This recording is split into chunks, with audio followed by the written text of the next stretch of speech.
Computer, initialize holosuite.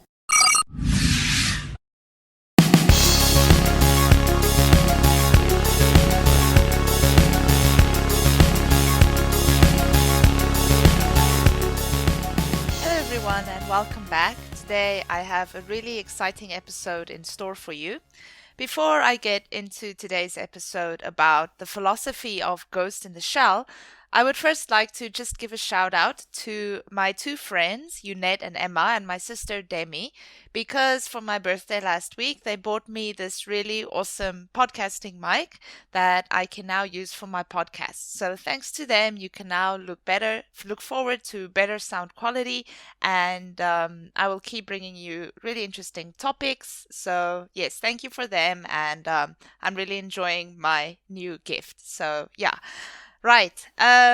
Let's get right into today's episode. So today I will be talking about Ghost in the Shell. So just to kind of delineate what I'm talking about, Ghost in the Shell has a few different versions. So there's the 1995 anime, which was the first one and the original one, and it's a movie. And then after that, a few years later, I'm not sure how. I can't remember if it was 1997 or 98 or if it was in the early, I think maybe 2001. I'm really not sure. Don't quote me on this. But there was a second Ghost in the Shell anime movie. It was called Ghost in the Shell Innocence. And then in 2017, they rebooted it with Scarlett Johansson. They made a live action version of Ghost in the Shell, which I think I will talk about next week because how they changed the original story, all of that is quite interesting, especially regarding the philosophy of the movie. And then, even more recently, there was a Netflix series. It was called Ghost in the Shell Ghost in the Shell SAC underscore 2045.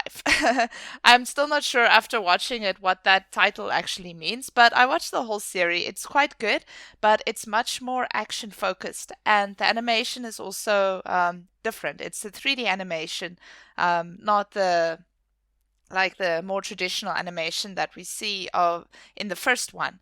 So yes, so today what I'm going to be talking about is none of those, but the first one, the 1995 first original rendition of Ghost in the Shell. And then I'm also going to be talking a little bit about cyberfeminism, cyber culture, and especially the notion of embodiment and disembodiment, and how feminists have kind of used that idea for feminism, and also how we see ideas of embodiment and disembodiment take place or take part in the Ghost in the Shell movie. So today's episode might be a little bit deeper and maybe more academic orientated, but I'll still try to make it fun. That movie is quite close to my heart, and the first time I saw it, actually, I had absolutely no idea what was going on. Maybe I was too young to understand it. But then, as I started my PhD research, I had to watch it again because it became part of my research. And when I watched it the second time, I was really amazed at how profound, how philosophical, how deep, and how contemplative, and how well written that movie is. If you haven't watched it already, I highly recommend it. It's very deep. It's very good. I can go on about how great it is forever, but I'm not going to do that. I'm going to get right into the episode. Okay, so first, I want to give a bit of academic background on the idea of embodiment and disembodiment. Now, at the turn of the century, here, late 1990s, early 2000s, with computer technology really gaining ground, and we see in movies such as Terminator how people's fears about technology also kind of became manifested in popular culture. This whole idea that, the internet will become sentient and then destroy all life on Earth. And then, of course, there was the millennium bug and all of this panic about the end of the world and how technology is going to make the world end, and, a lot of panic. But also at the same time, there's a lot of hope, especially for feminists, because, and I think I might have explained this in the episode about cyberfeminism and 7 of 9 as well, for women, women's bodies have been the site of their oppression for a very long time. It is, again, going back to the whole notion that women can bear children, and that links women to the earth. And also because women can bear children, especially in the 1960s during feminism's second wave. And that's kind of one of the reasons why the second wave existed, or why it started, was to address this idea that women simply were considered housewives because women were the only ones that can bear children in the family. So yeah, women's bodies have kind of, and then not just bearing children, but also the sexualization of women's bodies. Women's bodies have, for a very long time, really been the site of their oppression, but also the site of their emancipation, which I'll touch on later.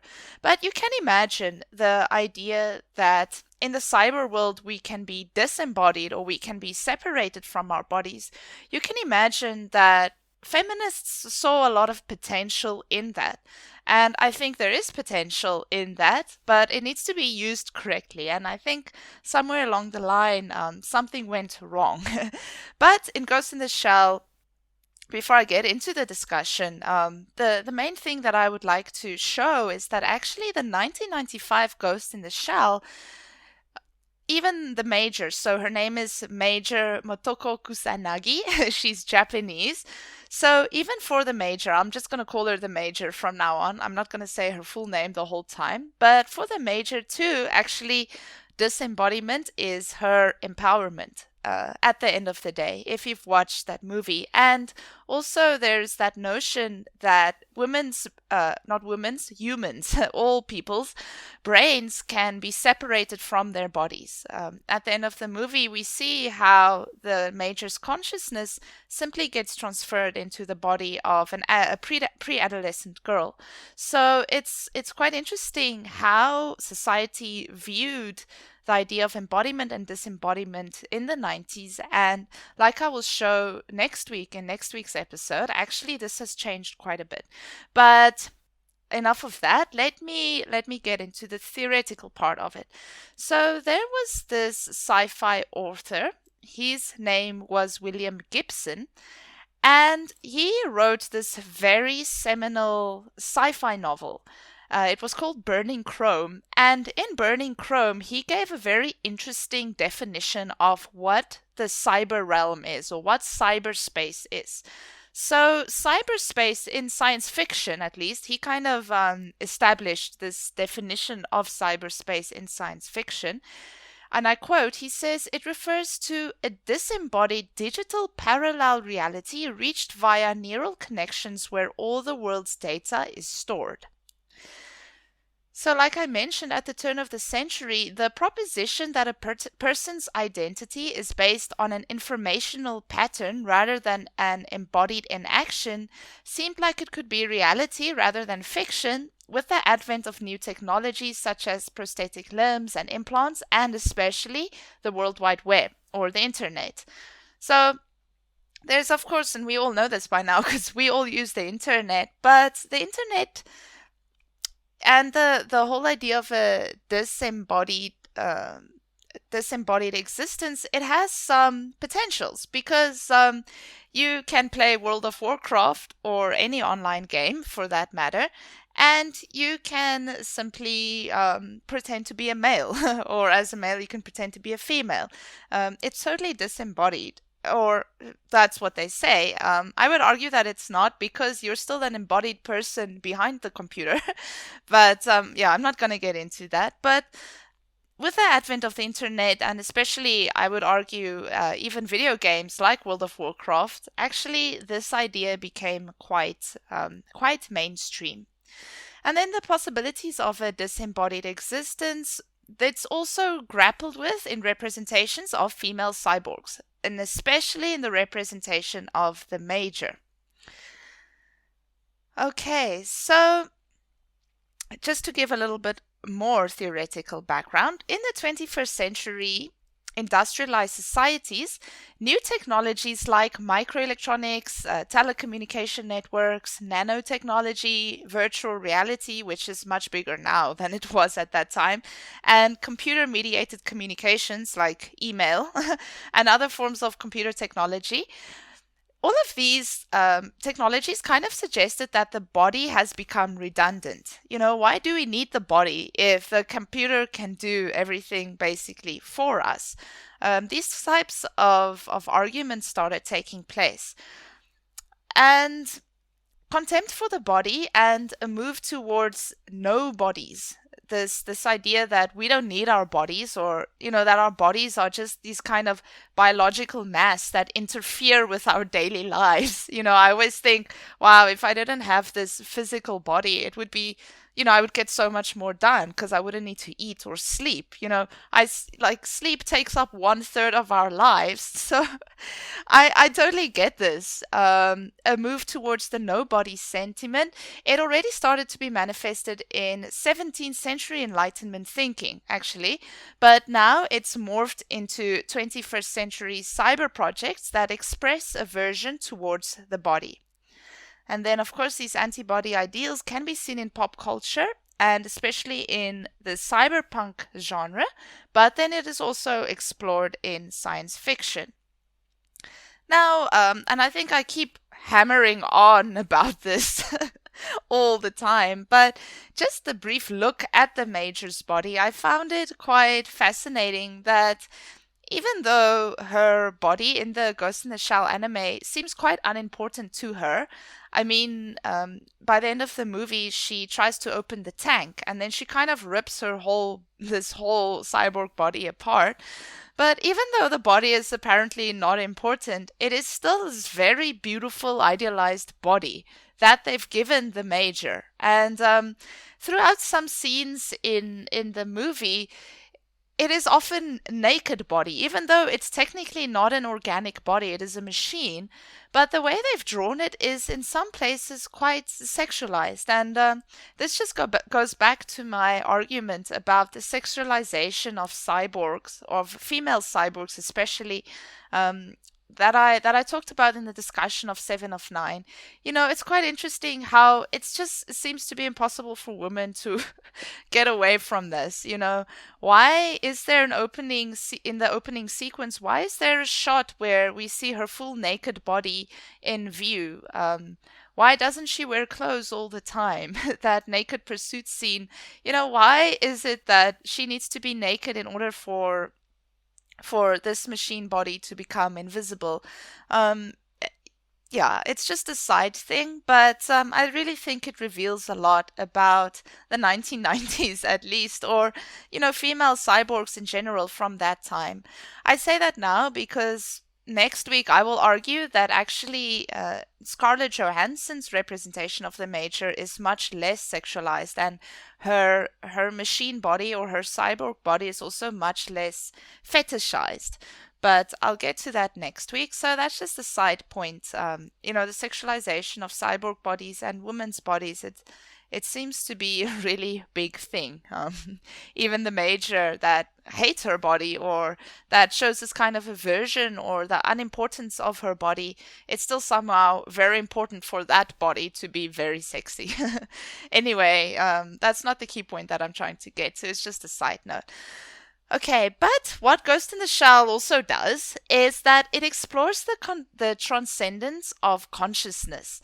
So, in my argument, or what I think, is that this aversion towards the body and this notion that our brains can simply be implanted into a machine or another person's body, the whole idea that bodies do not need to be embodied, we see that exemplified in the Ghost in the Shell anime from 1995.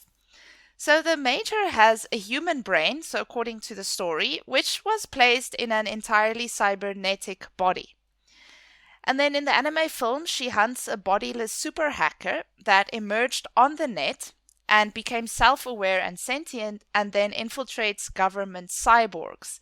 So it's quite interesting that the notion that even a a hacker that hasn't had a body in the first place emerged totally from the internet or from the web, that something with sentience can actually emerge from something that doesn't in any real sense exist. And I found that very deep. And I think it really embodies a lot of human beings' fears about technology. And we still have that even 20 years later, maybe more than it was at that time. The whole idea that, oh, my phone is listening to me, or what if my computer is watching me? We still have those ideas. And the other day, who told me that they did something with Google? Don't quote me on this. I'm really just going on something very brief that someone told me. They said something about yeah, they're trying to, or they're making Google smart enough to take care of itself or something like that. And I remember telling them, did they not watch Terminator? Like, what if Google becomes sentient and kills all of us? So still these fears, even in 1995, and I think especially in 1995, when the internet was quite a new thing, and there was the fear of the millennium bug, we see human beings' fears about technology, manifested in this anime, in this super hacker that becomes self-aware and then infiltrates other government cyborgs. So yes, that is to say that he or she never had a body to begin with. And then what's very interesting about this is that when the hacker actually infiltrates another female cyborg's body, he speaks with a male voice. So that also made me ask myself the question, is there then something like a male consciousness or a female consciousness? What is it that makes our consciousness male or female? I think it was a very interesting choice that they decided to give this this bodiless hacker a male voice and ascribe a gender to it, even though it doesn't have a body. So then we ask the question, are our consciences male or female, or are our bodies male and or female, and that influences our consciousnesses? Is there something like a male or a female consciousness? And that is just something to think about. And then, of course, this talks a lot about transgender issues. Recently, I'm following Elliot Page on Instagram and on all the social media. I saw his interview with Oprah too. I didn't watch the whole one, but I saw parts of it.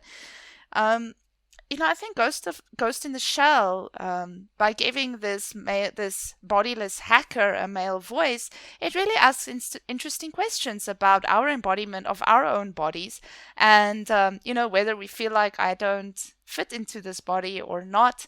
Is it our bodies that influence our minds? Is it our minds that influences our bodies? Well, Ghost in the Shell actually says that it's neither.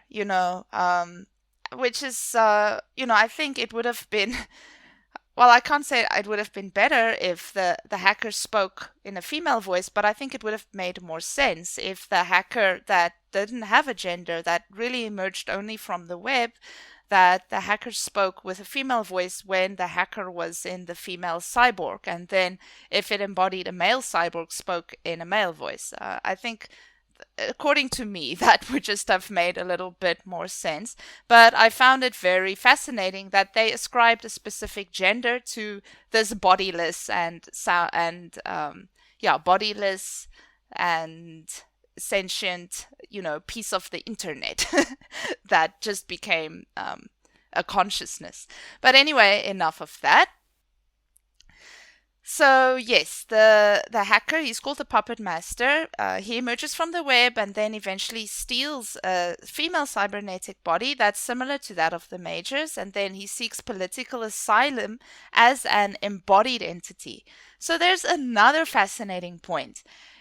Why does only an embodied entity get political asylum? It is so apt that the male, or I should stop. I'm just going to say he, the Puppet Master, because he has a male voice. It's so interesting that he needs to be embodied in order to receive political asylum. But then eventually the Major's cybernetic body is destroyed in battle, and her consciousness, as well as that of the puppet master, they are kind of combined and then transferred into the cybernetic body of a pre-adolescent girl.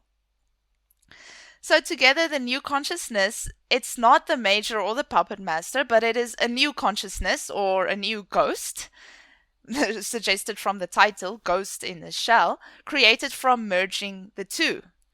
So once again, we see this notion that, consciousnesses, they're not only disembodied to, per person, but they can even merge into some new type of consciousness and then embody another body that is the body of a pre-adolescent girl. So this idea that the mind and body can be split, it is totally portrayed in the Major's narrative, and her choice in the end too, to move on to this next stage of human evolution, which is apparently being a disembodied entity that is on the web. So this again implies that the body is simply a shell. The body doesn't affect the consciousness at all. I thought to myself at the end of that scene, if my consciousness were to be placed in the body of a pre-adolescent girl, I would definitely be impacted by that. I would definitely be influenced by that. But it seems that for the Major, who has now merged with the puppet master, that doesn't matter at all. So this philosophy that Ghost in the Shell embraces, it is very much a philosophy of disembodiment. And it could be good for feminism. There is a theorist, her name is Despina Kakudaki. She says the puppet master, which could be he, she, or it, also destabilizes the concepts of identity and selfhood that are important to the Major and also to us. It forces us to reconsider embodiment. It forces us to reconsider identity and our selfhood. And it gives us the opportunity to possibly reconfigure them. If that makes sense. I hope I'm making sense. So in terms of feminism, that could be quite empowering. If our bodies didn't matter, then women would not be subjugated because of their bodies.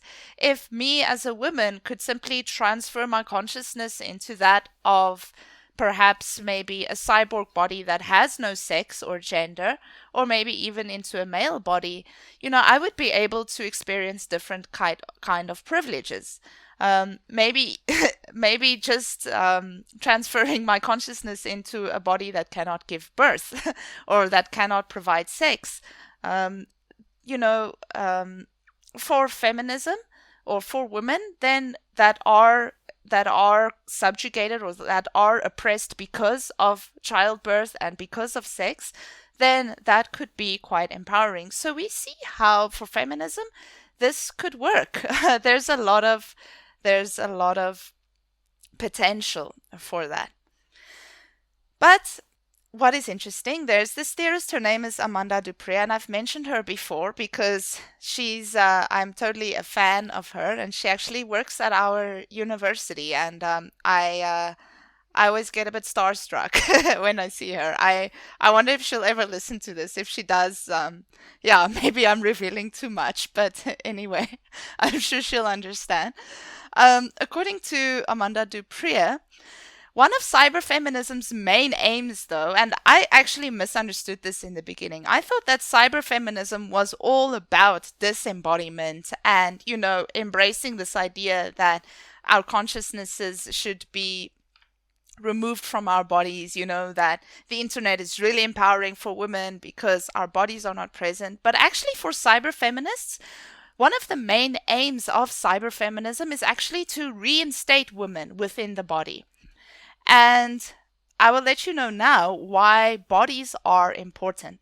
So there's a seminal text for cyberfeminism that really questions these utopian ideas of disembodiment. And it was written by Catherine Hales. Unfortunately, I don't know her, or I've never met her, but I'm sure I will be starstruck if I meet her too. But she wrote a book. It was called How We Became Post-Human. Now, the whole idea of post-humanism, I'm not going to get into too much detail with that because that's quite like deep and hectic. But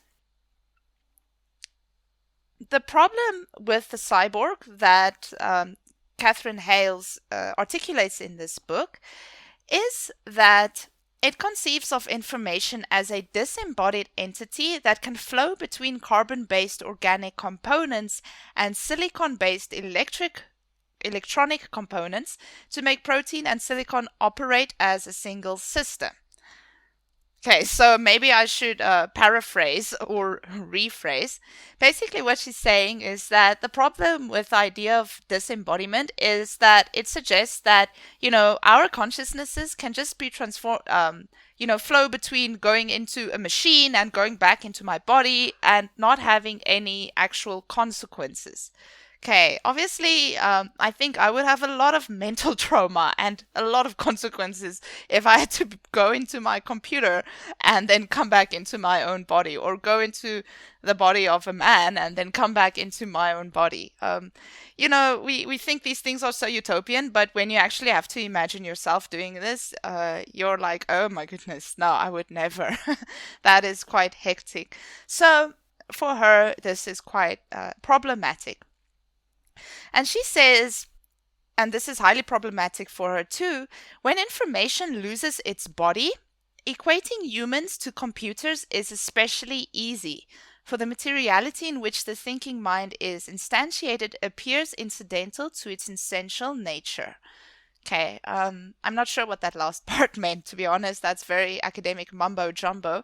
But when information loses its body, equating humans to machines can be quite easy. And there's a very interesting statement that the Doctor makes in the Ghost in the Shell reboot with Scarlett Johansson.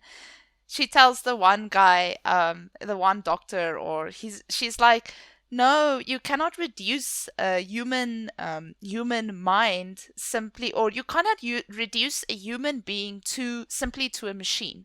That's what the doctor says to one of the other people that suggests, like, oh, just the Major must just get over it. And I'm definitely going to talk about this next week. But the Major that we see in 2017 in the Ghost in the Shell reboot or remake or live action remake, I'm not sure what to call it, she is exact opposite. She actually really embraces embodiment, and she really struggles to embody her new cybernetic body. But I'll talk about that next week.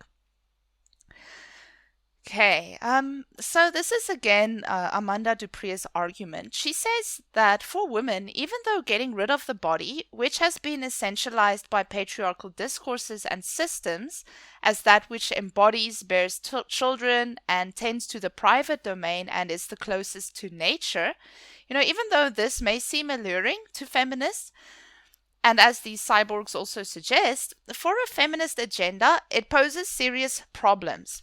And I quote, this is what she says. She says that, how do women rally for political issues if there are no bodies to base these claims on?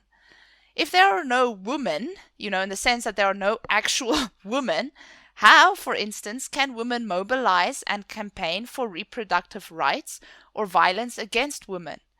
These rights are embodied in specific locations, contexts, and sexed bodies. So, without bodies, then the category of women dissolves completely. And then this runs into a dead end for feminism.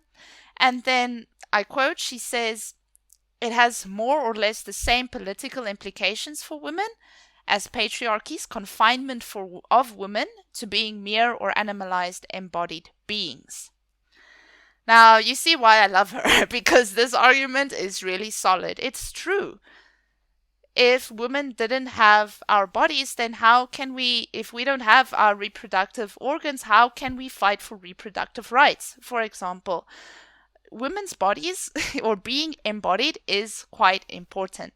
And that is what makes Ghost in the Shell, the 1995 version, a little bit problematic for feminism because the major suggests that bodies are irrelevant.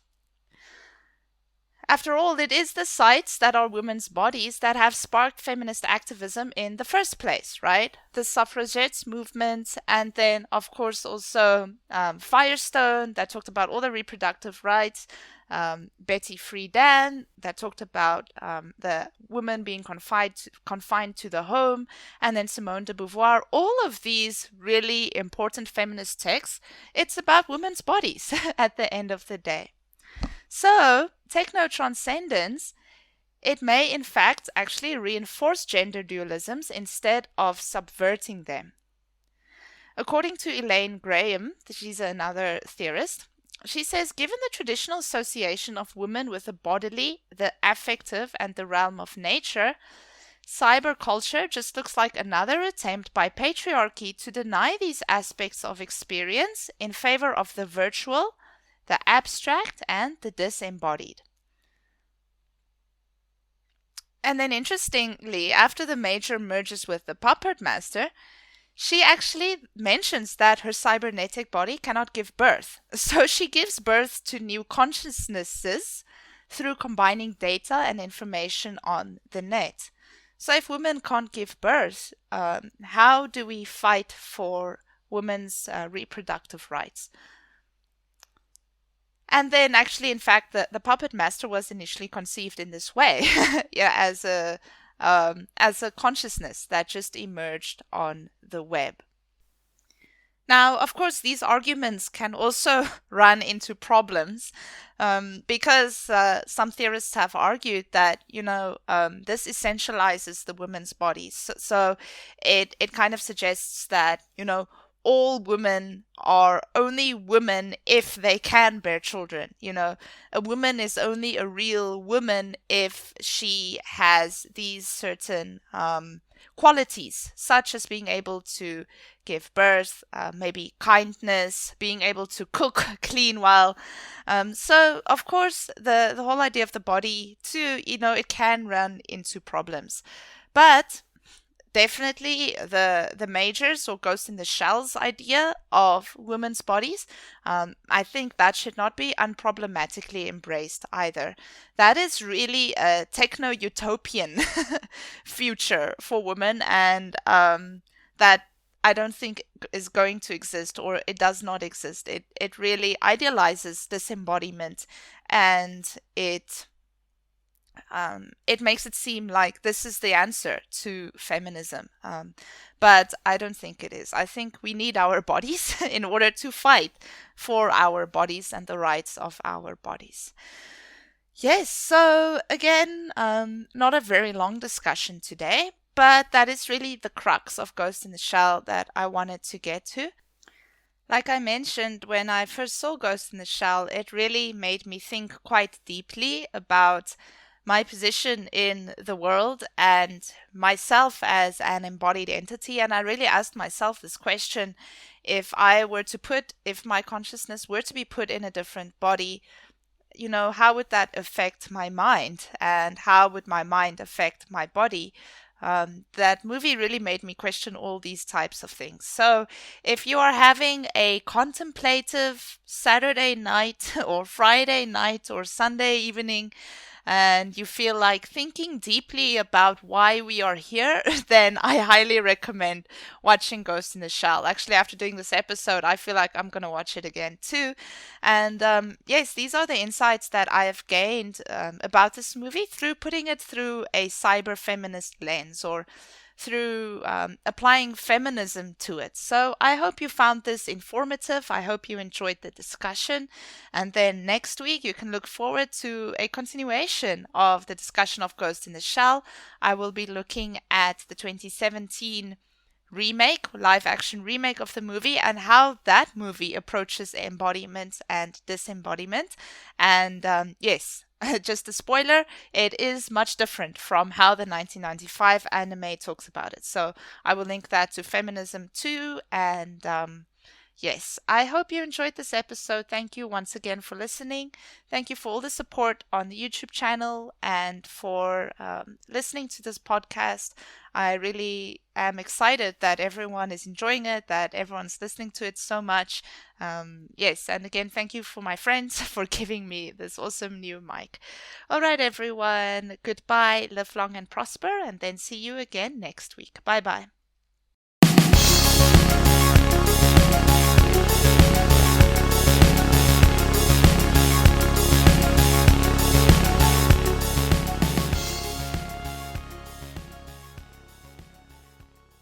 This show is brought to you by Holosuite Media. Computer, list other available Holosuite Media programs. Loading Holosuite Preview Program 4, Blast Shield, a Star Trek Lower Decks podcast. I think we all thought Ransom was going to go into that fight scene thinking that it was game over before it even started and he was going to lose. But I think the moment he rips his uniform off, which is hard anyway to rip a shirt, but to rip an actual jacket like that, pretty impressive. And then he had about, I don't know, I think it's 62 abs. He just looked ripped, and then he was just a little bit of this, a little bit of that. I was just going to say, it was the way that he also narrated it. It was just perfect. It was great. Ransom definitely went to the school of Kirk Fu. Ransom Fu, maybe we should be calling it. Loading Holosuite Preview Program 4, The Janeway, a Star Trek Voyager podcast. I don't know what the director, which I think was David Livingstone, was thinking here, but they basically did a montage of them running around the ship, and it's just ugh. It was very Rocky. It was. I expected Eye of the Tiger to be playing. Dun, dun, dun. Dun, dun, dun. Especially when Shell picks up the water from the table and is drinking it. Computer, deactivate Holosuite.